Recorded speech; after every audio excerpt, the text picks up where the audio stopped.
চলমান কারফিউয়ের মধ্যে আজ শিক্ষার্থীদের মার্চ টু ঢাকা।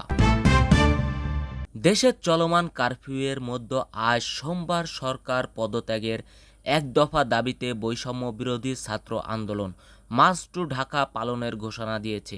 রোববার ঢাকা আন্দোলনের সমন্বয়ক হাসিব মাহমুদের পাঠানো এক বিজ্ঞপ্তিতে এ ঘোষণা দেওয়া হয়।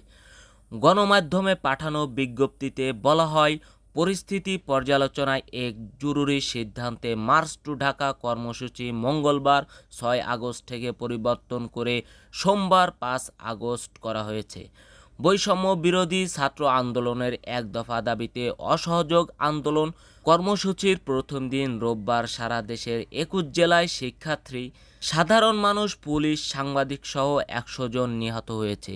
দিনভর সহিংসতায় রাজধানীতে 8 জনের মৃত্যু হয়েছে।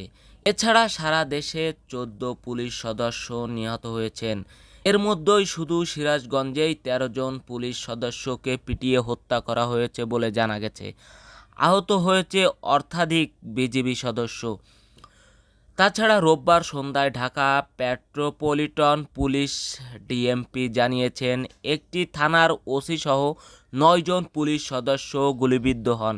এদের মধ্যে 5 জন হাসপাতালে চিকিৎসা নিচ্ছেন।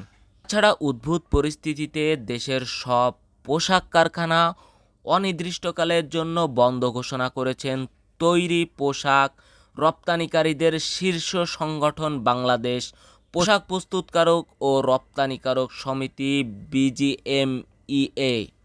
এছাড়া এ পরিস্থিতিতে আজ সোমবার থেকে 3 দিন সাধারণ ছুটি ঘোষণা করেছেন সরকার। জনপ্রশাসন মন্ত্রণালয়ের সিনিয়র সচিব মোহাম্মদ বাউদ্দিন বলেন, সোমবার, মঙ্গল ও বুধ সাধারণ ছুটি থাকবে।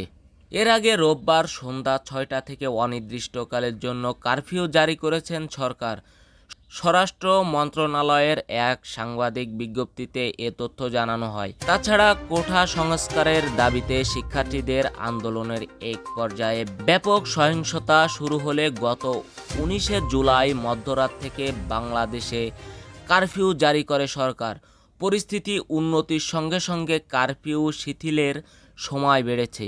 সমাবেশ গত শনিবার রাতে স্বরাষ্ট্রমন্ত্রী আসাদুজ্জামান খান জানান, ঢাকা, গাজীপুর, নরসিংদী ও নারায়ণগঞ্জে সকাল 6টা থেকে রাত 9টা পর্যন্ত কারফিউ শিথিল থাকবে।